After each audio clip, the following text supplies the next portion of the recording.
Vamos a hablar hoy de la lección referente al acceso a la justicia de los ancianos. Los avances tecnológicos, de la medicina, de la sociedad, de la calidad de vida, han supuesto un envejecimiento de la población. El porcentaje de población que supera los 80 años en la Unión Europea es sumamente alto. De ahí que preocupe el envejecimiento de la sociedad y, por tanto, hay que hablar de un envejecimiento activo, de una vida autónoma y asistida para las personas mayores.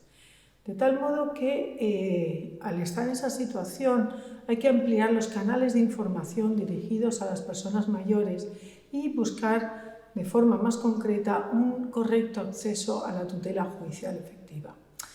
Es necesario advertir que cuando hablamos de personas mayores,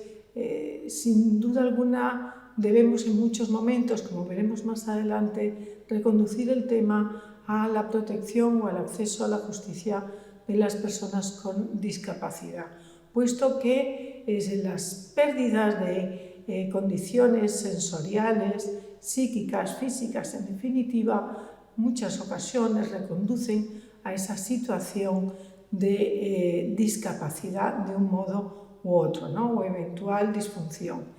En este grupo de las personas mayores se ha tardado por parte de la comunidad internacional a preocuparse de una forma expresa de su protección,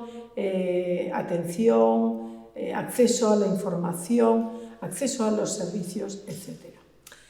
Si hablamos de adultos vulnerables, podemos definirlos como personas físicas mayores de edad que temporal o definitivamente son incapaces de gestionarse a sí mismas o a su patrimonio. Desde una perspectiva funcional, un adulto mayor sano es aquel que es capaz de enfrentarse a un proceso de cambio, a un nivel adecuado de adaptación funcional y de satisfacción personal. Así lo ha entendido la Organización Mundial de la Salud. Si queremos hablar en concreto desde el punto de las reglas de Brasilia, vitales en todas estas materias, habla del envejecimiento, en esa pérdida de funcionalidad, cómo puede constituir una vulnerabilidad que tenga de la persona mayor y que tenga especiales dificultades, no solo barreras en el entorno económico-social, sino también en el acceso a la justicia. Se han ido adoptando diversas medidas desde la Unión Europea para la protección de las personas mayores. La primera vez fue en 1982 en Viena, se produce la Asamblea Mundial sobre el envejecimiento y se tomó conciencia del reto que había político y social para esta población, ¿no? Transcurridos más de 20 años después de aquella, la Asamblea Mundial de Naciones Unidas celebró la segunda Asamblea Nacional sobre el Envejecimiento en 2002 en Madrid y se aprobó el Plan de Acción Internacional de Envejecimiento. En estos casos se hablaba de los derechos de las personas mayores, de la necesidad de llevar a cabo una correcta adaptación para que no tengan ninguna barrera de ningún tipo, ni físico ni de otra índole, en el acceso a ningún servicio, justicia, etc. Sin duda alguna debemos llevar el tema, como decíamos al principio, al convenio de Nueva York de 2006 de las Declaración de Derechos de las Personas con Discapacidad. Sin duda alguna, por esa pérdida de, como señalábamos antes, de habilidades sensoriales o físicas o en muchos casos psíquicas, bueno, es necesario hablar de ese convenio de las personas con discapacidad de Nueva York. Ese convenio, hay que destacar dos cosas en este convenio. El convenio de Naciones Unidas de Declaración de Derechos de Personas con Discapacidad de 2006 recoge ya ese carácter de reconocimiento de todas las personas con independencia de su edad y de cualquier tipo de discapacidad de carácter sensorial, psíquica, locomotora o física.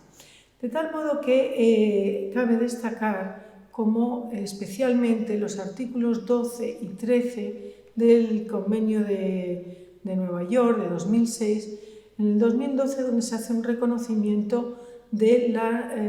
personalidad jurídica, de tal modo que se advierte que todas las personas con independencia de algún tipo de discapacidad del orden que sea, tienen derecho o sea, ostentan la plena capacidad jurídica. De esta cuestión ahora abordamos un poco más adelante con especial referencia a España. En el 12 habla de ese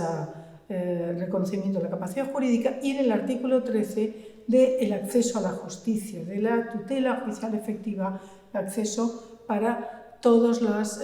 personas con independencia de esa discapacidad y, al contrario, se establece la necesidad de mecanismos de adaptación para que los procedimientos sean accesibles, no solamente desde un punto de vista arquitectónico, de barreras físicas, sino de todo tipo de accesibilidades procedimentales. La referimos cuando hagamos a referencia a la Ley 8/21 española que adopta este artículo 12 y 13, estos dos artículos de la Declaración de Nueva York. Avanzando en las medidas de protección, cabe destacar las que se están llevando a cabo sobre la protección de maltrato de personas mayores. Es necesario hacer referencia a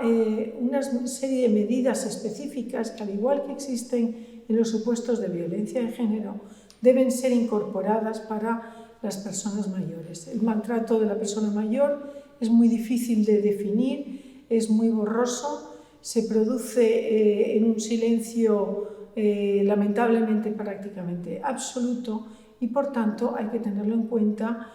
tanto una violencia física, una violencia psíquica, y se introdujo el concepto también de violencia medicamentosa a través de la dispensación de medicamentos que tienen a las personas más mayores en muchas ocasiones sedadas con una finalidad aviesa de no causen mayor atención de la que las personas quieran atenderle. Es sumamente grave cualquiera de estas tres modalidades y se está trabajando en la Unión Europea para que sean redefinidas. Cuando hablamos concretamente de tutela judicial efectiva, hemos mencionado ya las reglas de Brasilia, como en la regla 6 habla del envejecimiento, que lo hemos citado anteriormente, es guión y punto o faro para plantearnos esas medidas que son necesarias adaptar por parte de los Estados miembros y de la Unión Europea. Esas reglas de Brasilia se centran especialmente en cuestiones como la oralidad, la facilidad a través de formularios, una serie de medidas tendentes a que no haya ningún tipo de impedimento del orden que sea en las actuaciones procesales de las personas mayores. Por eso, cuando hablábamos antes del Convenio de Nueva York de 2006 de derechos de la persona con discapacidad, el artículo 12 y 13, esa incorporación de la Convención de 2006 en España no llegó hasta 2021, la Ley 8/21 de provisión de medidas de apoyo para el ejercicio de la capacidad jurídica de personas con discapacidad. Simplemente resaltar dos cuestiones importantes. Hasta ese momento no se materializó, afortunadamente por lo menos ya se ha hecho el reconocimiento de la capacidad jurídica para las personas con discapacidad, con lo cual no existe esa dicotomía de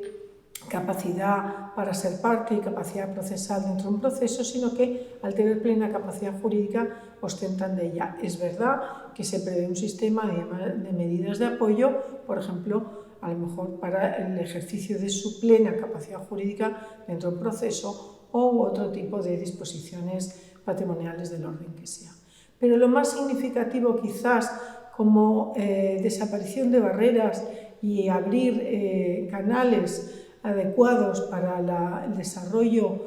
dentro del ámbito de la justicia a las personas mayores o, en este caso, personas con discapacidad que han llegado a esa situación por razón de la edad, está el tema de la comunicación, del cual, como mencionaba antes, hablan las reglas de Brasilia. Se habla de un lenguaje sencillo, claro, accesible, adaptado a la persona mayor en los tiempos, en la forma de expresarse y dirigirse a estas personas. Lo incluye, la Ley 8/21 lo incluye en la Ley de Enjuiciamiento Civil. Y por otra parte habla de los lenguajes para personas sordomudas, sordociegas, etc. Es verdad que no se hace una referencia estricta al lenguaje braille, pero se plantea ese abanico de adaptaciones en la comunicación para que nunca se quede fuera de la comprensión de lo que está sucediendo dentro del proceso. Es de advertir que aunque esto se encuentra en el marco de la Ley 8/21, que es provisión de medidas de apoyo, cuando habla de canales de comunicación, de accesibilidad, lo hace siempre que una persona mayor, persona con discapacidad, intervenga en un proceso, sea como demandante, demandado o sea como testigo. Y siguiendo con la comunicación, se plantean dos vías más para facilitar ese entorno, esa seguridad que pueden perder, como es lógico, la persona mayor o la persona con discapacidad en la sede judicial. Y es una serie de apoyos, de facilitadores que lleven a cabo una mediación en los canales de comunicación, de tal modo que, conociendo a la persona que está declarando o interviniendo en sede judicial, le faciliten esa comprensión de lo que está sucediendo y a la vez sirvan de intermediarios si en algún momento lo necesita. Y además el acompañamiento de una persona de confianza. El encontrarse en un ambiente desconocido, como es lógico, dentro de sede judicial, puede alterar la tranquilidad y la situación mental de la persona mayor, de la persona con discapacidad. Para ello se prevé este apoyo de una persona de confianza que la tenga a su lado y le dé esa seguridad y esa serenidad necesaria para desenvolverse en ese momento. Y por último, destacar la especial referencia que ya viene de la Convención de Nueva York de 2006, las reglas de Brasilia también hacen referencia y lo ha tomado la Ley Española 8/21 de provisión de medidas de apoyo para el ejercicio de la capacidad jurídica por personas con discapacidad, y es una especialización en la formación de cualquier persona que interviene, que pueda intervenir y esté en contacto en cualquier momento dentro de un proceso con una persona mayor o persona con discapacidad. Desde ese mandato se hace al Consejo General del Poder Judicial para una correcta formación de jueces y magistrados, Ministerio de Justicia para fiscales, letrados de Administración de Justicia, personal al servicio de la Administración de Justicia, médicos forenses, al Ministerio Interior para la formación de cuerpos y fuerzas de seguridad del Estado, al Colegio de Notarios para los correspondientes notarios, registradores, de tal modo que el entorno, las personas que puedan rodear en algún momento a una persona mayor, una persona con discapacidad, estén debidamente formados en las especialidades y las necesidades de comunicación, de trato, etcétera, que pueden necesitar estas personas. Este último hito